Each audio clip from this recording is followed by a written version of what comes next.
We lay, my love and I, beneath a weeping willow, but now alone I lie, and weep beside the tree, singing, oh, willow, waily, by the tree that weeps with me, singing, oh, willow, waily, till my lover returns to me. We lay, my love and I, beneath a weeping willow, but now alone I lie. Oh, willow, I die. Oh, willow, I die.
I want to do is save the children, not destroy them.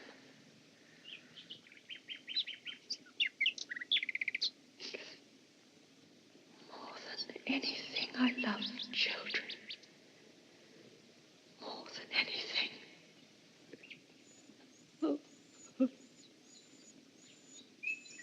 They need affection, love, someone who will belong to them.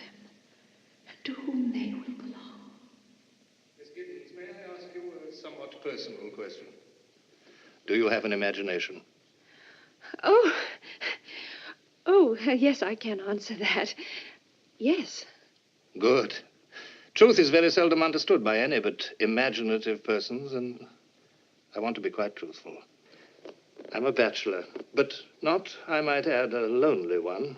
I spend a great deal of time abroad, and as for my London life, well, it amuses me, but it's not the sort of amusement that one could suitably share with children. In brief, Miss Giddens, I'm a very selfish fellow. I'm the last man alive to be saddled so suddenly and so awkwardly with 2 orphaned infants. It's most unfortunate, for I have no room for them, neither mentally nor emotionally. Does that seem quite heartless? Honest, but not heartless. Then the children do not live with you? No, they are at my country estate in Bly. A rather large, rather lonely place. Still, I'm sure you'll agree with me. The country seems the proper thing for children. Oh, I see from your letter that you are yourself the daughter of a country parson. And, oh, yes, here it is. More than anything, I love children. Yes. How remarkable. For several years now, little Miles and Flora, charming names, don't you think, have had only me. Well, Poor brats. They need more than a distant uncle. Well, of course, they need more than a governess. They need affection and love and someone to whom they can belong and who will belong to them. You, Miss Giddens, I feel that you are that person. Sir, you do realize that this would be my first position. What does that signify? If I trust you, if you trust me. You see, Miss Giddens, the person whom I engage must solemnly promise to accept full and complete responsibility. She must never trouble me. Never, never. Neither complain, nor appeal, nor write. Simply take the whole thing over and leave me alone. What do you say, Miss Giddens? The children, have they had a governess before? Unfortunately. Not that there was anything wrong with Miss Jessel. She was an excellent governess and a most respectable woman. The children quite liked her, especially little Flora. Oh, which reminds me, be careful not to broach that subject to Flora. She was so fond of Miss Jessel, and it did come as an appalling shock. I'm not certain that I understand you, sir. She died. Well, it's just when I thought I'd got the whole situation settled and everything running smoothly, the confounded woman died. It was all very odd. I was in Calcutta when it happened, and I've only now been able to seek a replacement. Meantime, my nephew had to be sent off to school, and the little girl, Flora, is being chaperoned by my housekeeper, Mrs. Gross. Help me, Miss Giddens, for truly I am helpless. Give me your hand. Give me your promise. Well, sir, if you are really sure. Quite sure, and very grateful. Only remember, you're in supreme authority. Whatever happens, you must handle it alone. Yes, I'll try. I promise you that, and I'll do everything I can to keep the children happy.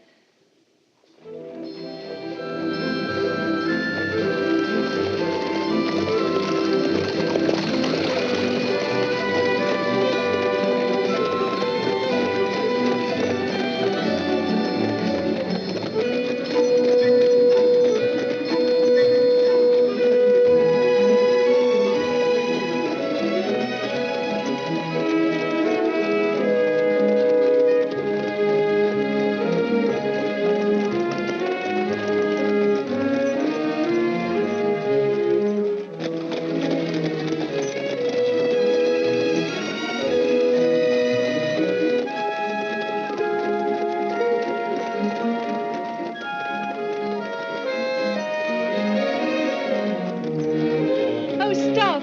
Please stop. Oh, there. If you don't mind, I think I'd like to walk from here. As you wish, miss. Oh.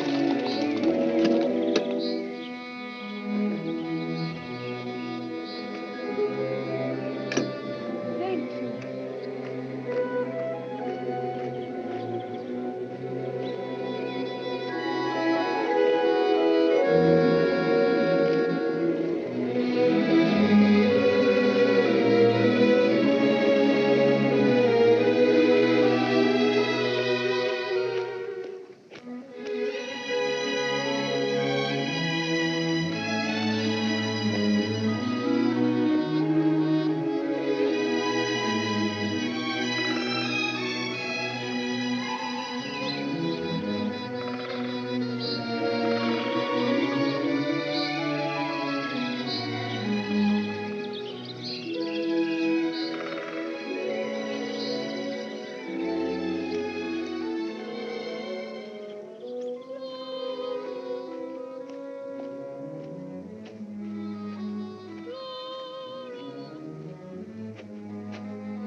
Didn't you hear? Someone is calling your name. No, I don't think so. I didn't hear anyone. Isn't your name Flora? I'm Miss Giddens. Yes, I know. You're my new governess. I've been watching the road, waiting for you. Are you afraid of reptiles? Oh, that rather depends. Why? Because I've got one in my pocket and he's very eager to meet you. Well, in that case, by all means. His name is Rupert. Oh, a tortoise. We love each other. Yes, I can see that you're very close. Very. There, now you've met Miss Giddens. But Rupert isn't the only one. I mean, ever since my uncle wrote, we've all been waiting and waiting for you to come. Oh, we have been excited. So have I. I've been very excited indeed. Not as excited as we have, and not as excited as Mrs. Gross. She's cleaned and cleaned and had all the windows washed. Just imagine 134 windows. All that for you. Yes, and I helped. Oh, we will have fun together, won't we? Yes, we will, dear. Oh, Mrs. Gross, she's here, and she isn't afraid of reptiles. Oh, and that's more than can be said of me, isn't it? I walked from the gate. I wanted to see it all. I'm glad to see you, Miss Giddens. Really, I'm glad. Oh, do please come in. Thank you. You're very kind.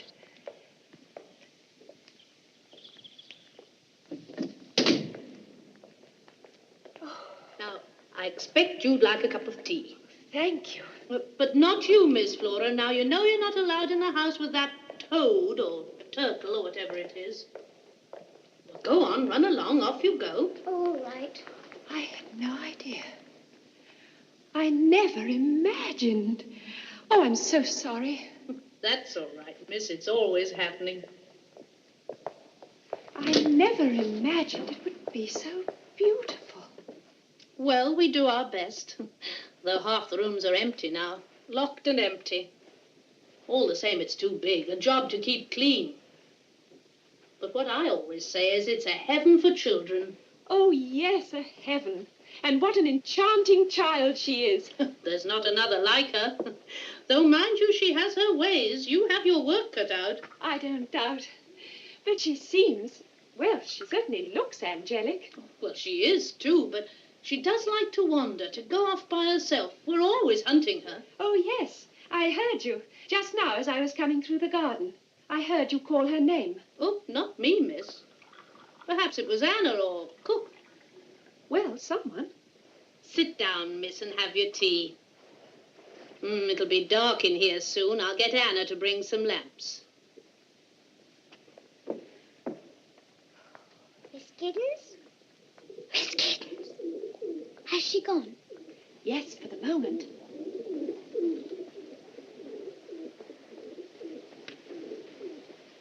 You don't mind Rupert sharing a bit of your cake now?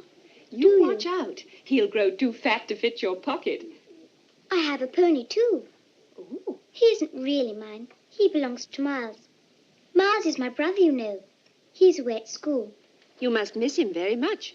Well, he'll be coming home soon. Not, I should think, until the holidays. Time you went upstairs and got ready for your bath, Miss Flora. Promise now. You won't go away. I expect to be here for a very long time.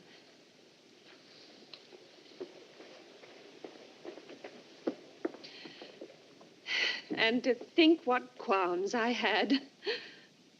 I was so afraid. Afraid, miss? I couldn't make up my mind. Should I accept this post or shouldn't I? Well, miss, I'm sure I'm very glad you did. Well, after all, I didn't have much choice. Their uncle is most persuasive. And don't I know it. Many's the time he's worked his magic on me. Even when he was a boy, he could twist you around his finger, and the children are the same way. He doesn't come down here very often. Oh, well, he likes the town life. He always was a very popular gentleman, and what's the good of being popular down here with only the children and the pigeons and me? Mrs. Gross, Yes, miss? what was she like? Who, miss? The other governess, the one who died. Oh, Miss Jessel? Oh, she was a young woman. Some thought her pretty, and I suppose she was, but not as pretty as you, miss. Not by half. He seems to prefer them young and pretty. Oh, did he had the devil's own eye. I mean, that's his way, the master's. But of whom did you speak first? Why, the master, of course. There's nobody else, miss. Nobody at all.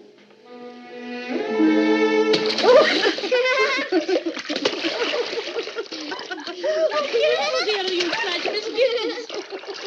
And is the other one just as remarkable? I mean, is he, too, as enchanting? Oh, well, if you like this one, miss, you'll be quite carried away by Master Miles. I seem to be carried away quite easily. That's what happened to me in London. Miles is coming. Miles is coming. Stuff and nonsense, miss. You know very well Miles is at school. Now, hold still. I've got a little bed in your room. It's got curtains. How nice. Yes. Mrs. Gross wanted to give you a big room, but I said she'll only be there when she's asleep, and big rooms get bigger at night. Do you know that? Do they? Mrs. Gross doesn't know. She shuts her eyes in the dark. I think that's silly. I always look in the dark. Do you? And what do you see? There are a lot of empty rooms. I said to Mrs. Gross, I wish there was some way of sleeping in several rooms at once. Mrs. Gross was quite startled by the thought. I don't wonder. Stuff and nonsense, she said. Stuff and nonsense.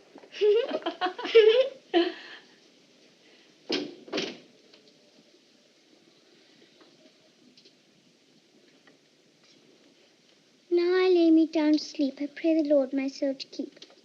Why can't Rupert sleep with me? Because you might roll over and crush him. Crush a tortoise? Now finish your prayers, dear. If I should die before I wake, I pray the Lord my soul to take. Amen. Miss Giddens, where would the Lord take my soul to? To heaven. Are you certain? Yes, of course, because you're a very, very good girl.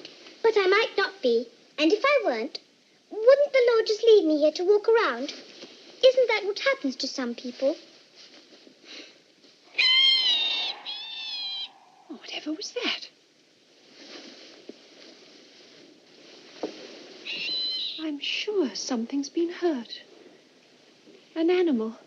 We must pretend we didn't hear it. That's what Mrs. Gross always says. Pretend?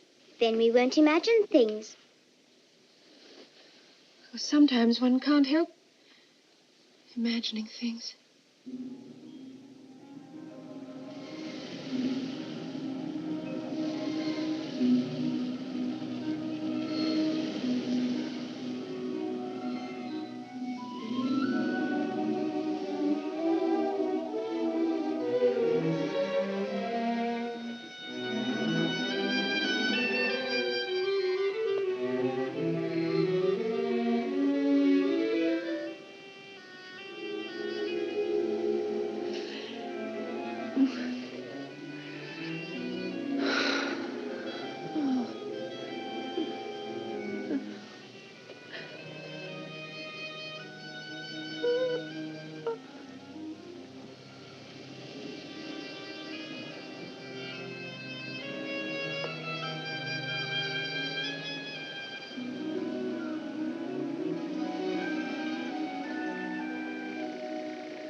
You should be outdoors on a day like this. Oh, I was just practicing, Mrs. Gross. Have you seen Miss Giddens, my lamb? I'm out here, Mrs. Gross. Oh. There's some letters for you, miss. Oh, thank you. Oh, please, can I help you read them? Yes, if you like. Which first? Now, how can I tell? Then I shall choose. All right. Here. Now, this one's from my sister. Oh, Look, dear, here's a picture of me and my family together. Am I in it? How could you be? It's of my family. Oh. Now this one. It's from London. Is it from my uncle? Yes, I think it is.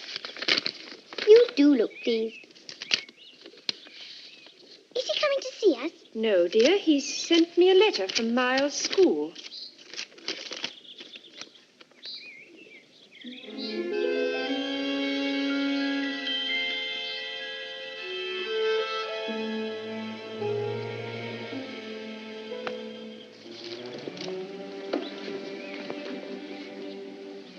Flora? Yes, Miss Gibbons, dear. Didn't you say last night that Miles was coming home? Oh, look. It's a lovely spider, and it's eating a butterfly.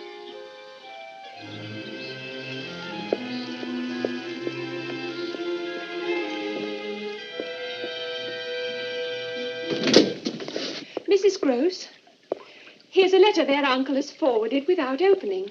It's from Miles' school. He just wrote on the envelope, "I'm off to Italy for the summer. This is from Miles' headmaster. Deal with it without bothering me." Oh, that's just his way, miss. But how am I to deal with it? Miles has been dismissed from school. Dismissed? Sent home. Expelled. But what has he done? What do the gentlemen say? Oh, they go into no detail. They simply say... Here, read it. Read it for yourself. It's no good, miss. I never learned. Oh, I'm sorry. I didn't realize. They say that it is impossible to keep him. Why? That he is an injury to the others. Master Miles? Him an injury? Oh, stuff and nonsense. You might as well think ill of Miss Flora, bless her. You've never known him to be bad? Oh, I wouldn't say that. You mean you like a boy with spirit? Well, so do I, but not to the degree to contaminate. To what? To corrupt. Master Miles?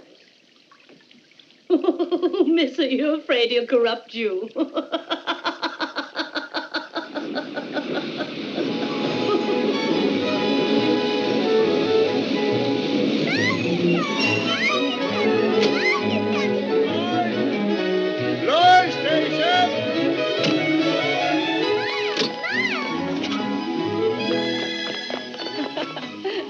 Miles.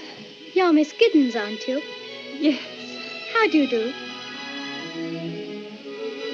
Oh, thank you, Miles. She's our new governess, Miles, and she's awfully nice.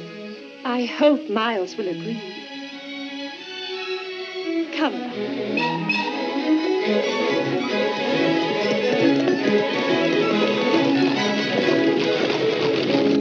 Nothing's changed. Oh, I've been longing for these holidays. Holidays? Longing to see Bly and Mrs. Gross and Flora. And you. Flora wrote and told me you were coming. Did you have a good term at school? Look, Miles, there's the lake. Oh, it is nice to be back. I hope you won't be lonely. With just Flora and Mrs. Gross and me. Were you happy at school? May I tell you something? Yes, Miles, of course. I think you're far too pretty to be a governess. And I think you're far too young to be such a deceitful flatterer.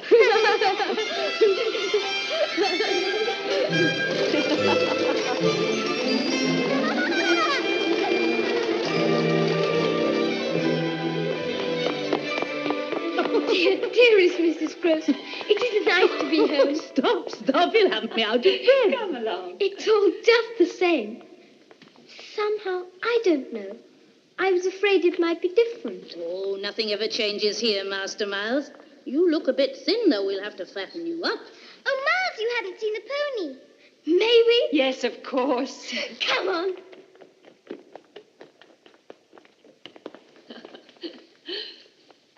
Well, miss. Oh, it's just as you said. Charm seems to run in the family. And that cruel letter.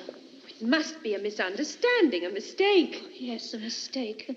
So, what will you say to Master Miles? I shall have it out with him later on. That can't be avoided, but not now. I'm not going to spoil his homecoming just because of some silly old school teacher. Oh, yes, Miss... Oh, I'm so thankful we're not to have trouble. Dear Mrs. Gross, what a comfort you are.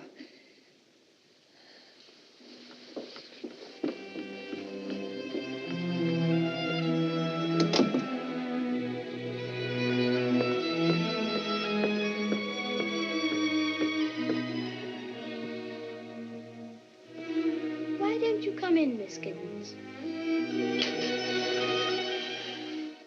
How did you know I was there? This is a very old house. Things creak. And anyway, I saw the light from your candle under the door. You should be asleep. I'm much too excited. Excited? By being home, by seeing Flora. And meeting you. Besides, I like to lie awake. That's a very bad habit, Miles. Is it? Yes. What do you think about while you're lying awake? Oh, a world of different things. And tonight, were you perhaps thinking about school? Oh, no, all that seems very far away. Miles, you do know that you will not be allowed to go back. You realize that it is a very serious matter for a boy to be expelled from school? I can't think what your uncle will say. Can't you? I can. He'll say, don't bother me, I'm too busy. Miles, that's not true. Isn't it? You've met him, haven't you? You know what he's like. He doesn't care about me or Flora. He doesn't care what happens to us. Miles, dear, you mustn't believe that. Your uncle has... Well, he has a great many responsibilities and not enough time To waste any on us. I understand. It's a bit sad, though, when people don't have time for you. Oh, I have, Miles. I have time. And I care. And, Miles, if there's something wrong about school, if there's something you want to tell me, Miles, dear Miles, can't you see that I want to help you?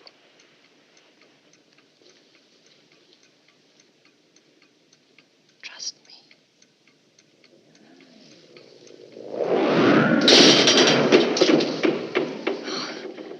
The candle's gone out. Don't be frightened. It was only the wind, my dear. The wind blew it out.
you been here?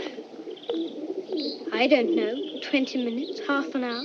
Oh, then you must have seen him. Who? The man who was standing here on the tower. I've been quite alone, except for my greedy friends. Well, that can't be true. Not 2 minutes ago I saw a man standing exactly here. Perhaps it was me. No, it was a man. He was looking at me. I expect you imagined it. Or else... Oh, dear. I hope you won't have to wear spectacles. You're much too pretty for that. Oh, yes, I expect I'm tired. I haven't been sleeping well. I know. Flora told me. She says you make little groans and moans all night. Of course, one can never believe Flora. She invents things. She imagines them. You mean like poor, silly Miss Giddens?